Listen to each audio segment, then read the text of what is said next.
Olá, aqui por cá o professor Paulo.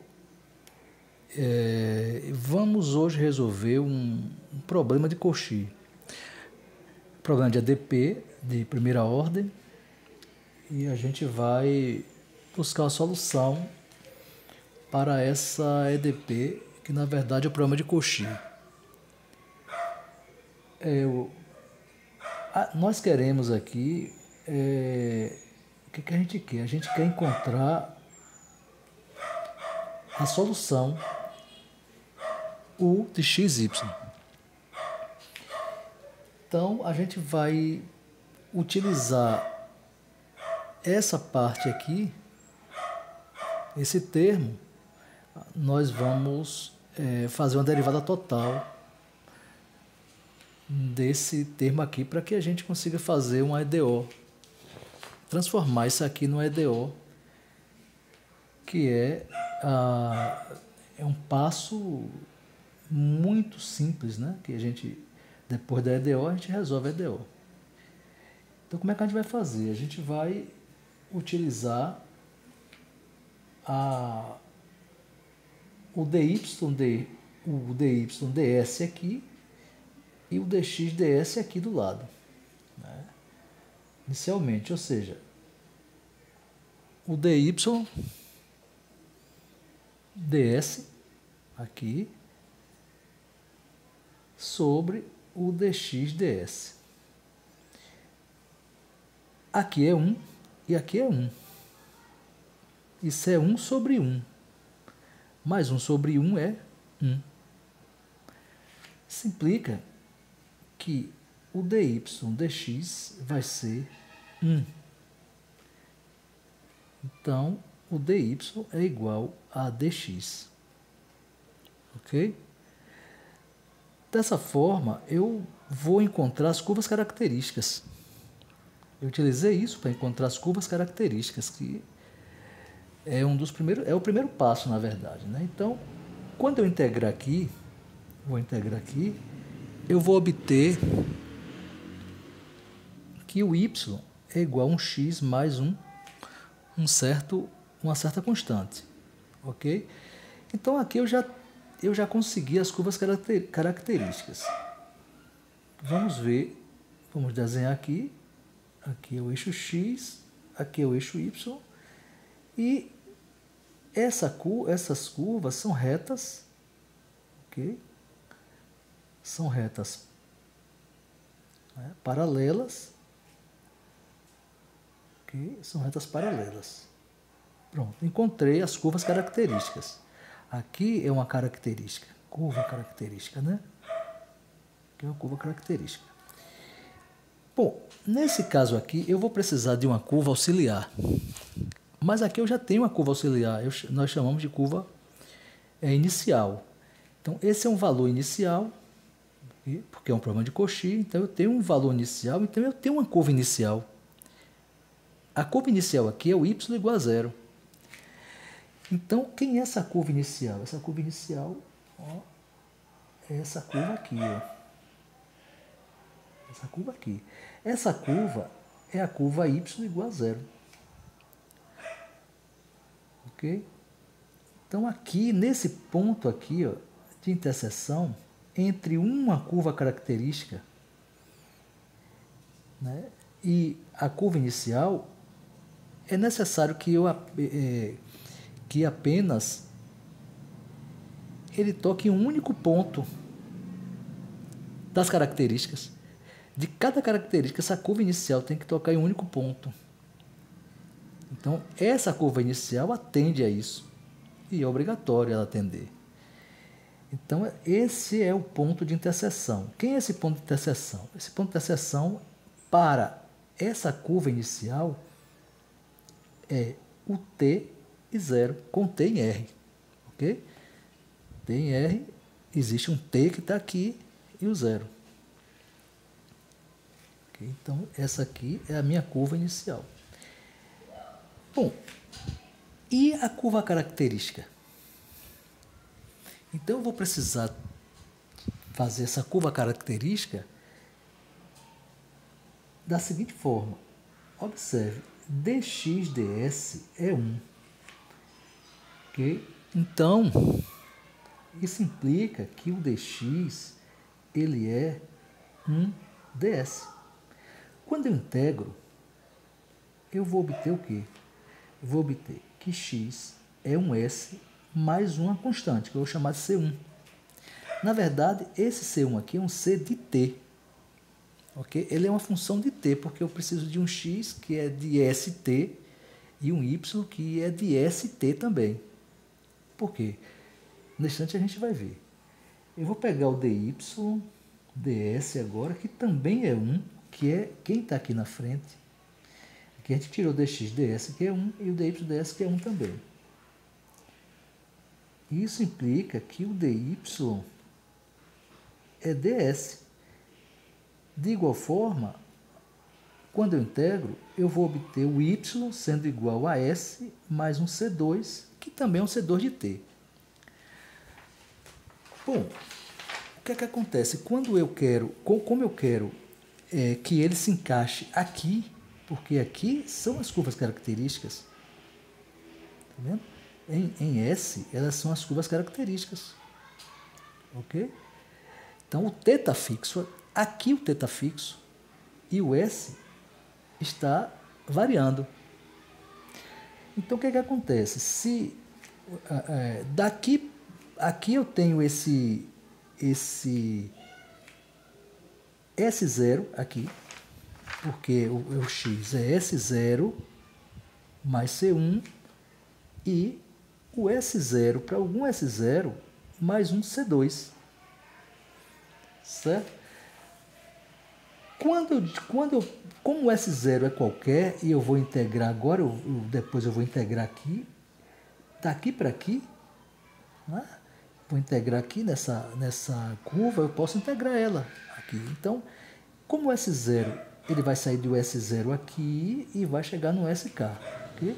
Então, como eu tô buscando o S0 mais C1, S0 mais C2, eu posso dizer que o S0 pode ser 0, para simplificar. Então, se eu utilizar o S0 como 0, então, se puxar aqui o S0 igual a 0, o que é que a gente vai obter? A gente vai obter que o x é o 0 mais C1 e o y é o 0 mais um C2 de t.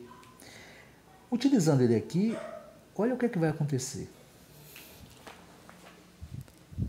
Perceba o que é que vai acontecer.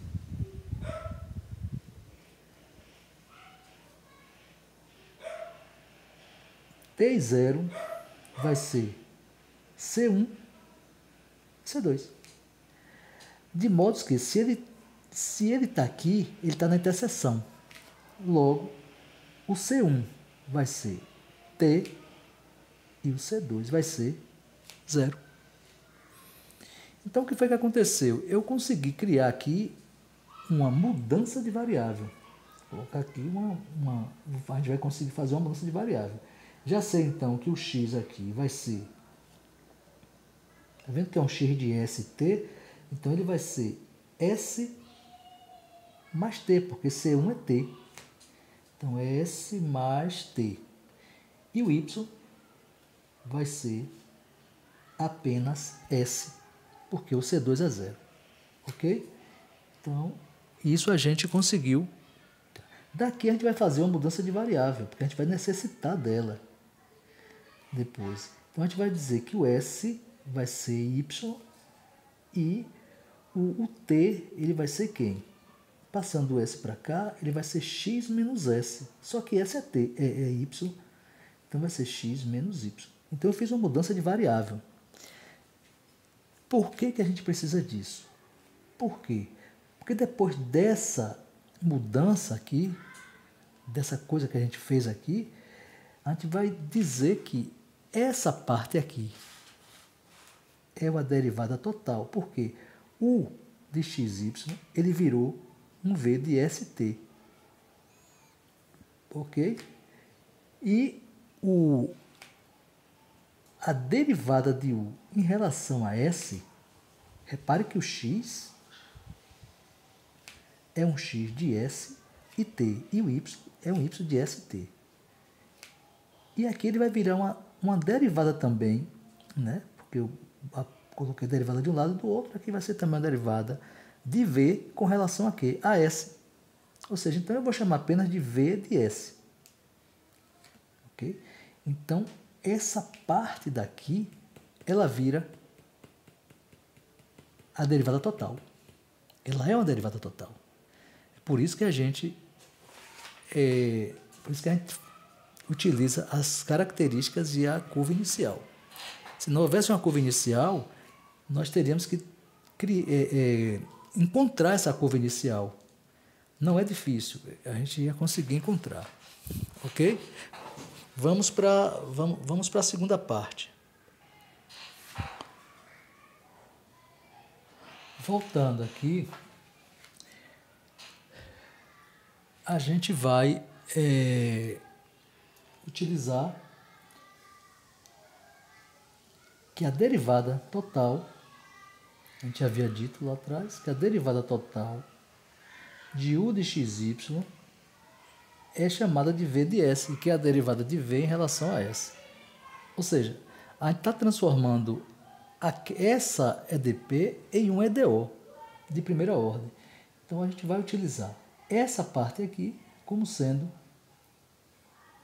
simplesmente v de s, porque é a derivada de u em relação a s. Okay? E como u é v, né, que a u aqui virou um v, só que é v de st, né? Porque o x é x de st, o y é y de st, ele vai ser uma função de st. Então, como u é v, aqui é v.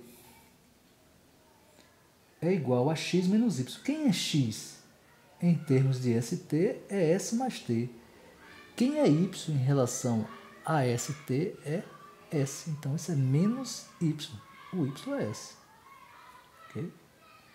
Então, isso aqui vai virar apenas t. Logo, eu tenho essa EDO aqui, ó. Eu tenho essa EDO. Ao invés de resolver essa EDP, eu resolvo essa EDO. Mas aqui é uma EDO primeira ordem. Ok? É uma EDO de primeira ordem.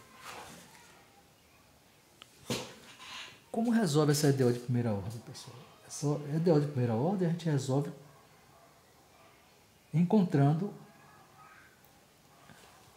o fator de integração. Como é que eu consigo esse fator de integração? Observar que aqui eu tenho 1. Aqui eu tenho 1. Aqui na frente do V. Então, ele sempre é elevado à integral de 1, que está aqui na frente, ds. Isso é elevado a s. Então, o fator de integração é e elevado a s. E o que é que a gente faz? Simplifica aqui. O que é que eu vou fazer? Eu vou multiplicar de um lado e do outro por esse fator de integração. Vai ficar ES ves V é igual a E elevado a ST. Pronto. Só que essa parte aqui é exatamente a derivada em relação a S do fator de integração vezes a função V. E isso é exatamente ES vezes T. Então eu vou passar para lá, né? ESV vai ser ES vezes T ds. Passei para lá o ds. Ok, então, quando eu integrar aqui e aqui, percebam o seguinte, que eu vou integrar de S0 a S. Só que o meu S0 eu havia dito que era 0. Então, quando eu integrar isso aqui, deixa eu integrar logo aqui, porque a gente não tem muito espaço, né? Mas já entenderam. O que eu vou fazer aqui é o seguinte, eu posso trocar esse fator de integração aqui, né? O S eu posso trocar por W, né? E tal, e colocar de 0 a S. Mas eu vou deixar assim, porque eu já sei que vocês estão entendendo. Então a gente vai fazer. Quem é essa derivada? Isso aqui vai ser E elevado a SV, porque a derivada dele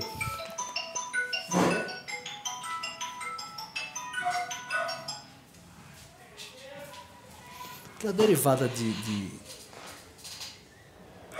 a integral dessa derivada é a própria, né? Só que é menos o S é zero agora, né? Então vai ficar só simplesmente V de zero e T, porque por causa disso aqui, né? É o teorema do cálculo, né? Fundamental do cálculo. E isso aqui também vai ser o próprio, né? ES, T, porque é a integral desse de E elevado a S. Ele vai ser elevado a S, T é uma constante, continua. Menos, agora o S é zero. E elevado a S é zero, ele fica menos T. Pronto. Note aqui que V de 0 e T, ele é uma função de T apenas. Então, eu vou passar para lá. ESV vai ser uma função de T mais EST menos T.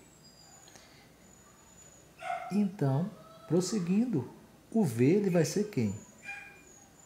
Eu vou multiplicar por E elevado a menos S, né? Então, multipliquei todo mundo por E elevado a menos S, então ele vai ficar assim. Mas, como eu multipliquei por E elevado a menos S, aqui vai sair, vai ficar apenas T menos TE elevado a menos S. Essa é a função V de ST, mas eu quero a função U. Então, eu vou utilizar agora isso aqui. Vou utilizar agora isso aqui para poder essa mudança de variável. Percebeu? Então, a U eu vou colocar de xy, né? Que era o que eu queria. Ele vai ser E elevado a menos S. O S aqui é Y. Então, vai ser E elevado a menos Y vezes a F de T. Quem é T? X menos Y. Mais T. Quem é T? X menos Y. Menos X menos Y. Quem é? S é Y. Então, essa aqui, pessoal, é a solução geral. Essa é a solução geral. Mas note que a gente não quer, a gente quer um problema de valor inicial. A gente precisa encontrar quem é a U de x0. A gente sabe que é uma função de x, que é x. Ok? Então, o que é que eu vou fazer? O que é que a gente vai fazer? A gente vai utilizar aqui, ó, U. Nesse caso, o U de xy, o U de xy vai ser quem? E elevado a menos y. Quem é a f de x menos y? A f de x menos y, ela vai ser exatamente x menos y. Porque aqui é como se fosse uma f de x. Quando eu colocar o y igual a zero, eu vou obter um f de x. Então, aqui é um x grande, digamos assim. Então, o x grande é x menos y. Então, aqui vai ser x menos y. É a f de x menos y, que é isso aqui, ó, é uma f de x. Okay? É uma f de x. Então, é o x menos y aqui nesse caso. Mais x menos y menos x menos y é menos y. Bom, concordo que aqui essa parcela, ela é também essa mesma parcela, só que um é mais, outro é menos. Então, vai embora, dá zero. Então, a U de xy vai ser apenas x menos y. E essa é a solução procurada para esse problema de Cauchy. Ok? A gente viu a solução geral, né? A solução geral, mas a gente aplicou o valor inicial dela. O valor inicial, o y a zero. Você repara que se vocês colocarem o y igual a zero aqui, ele vai ser simplesmente um f de x. Perceba que o y vai para zero, aqui vai para zero, aqui vai para zero, fica f de x aqui. Aqui vai para zero é 1, então vai ficar a própria f de x. Aqui vai ser x, porque ele vai para zero. Aqui vai para 1, aqui vai para zero, então fica x menos x, zero. Então só fica exatamente a f de x, mas essa f de x é o próprio x segundo a... Ok? Espero que tenha ajudado vocês aí. Um abraço. Vamos para a próxima então.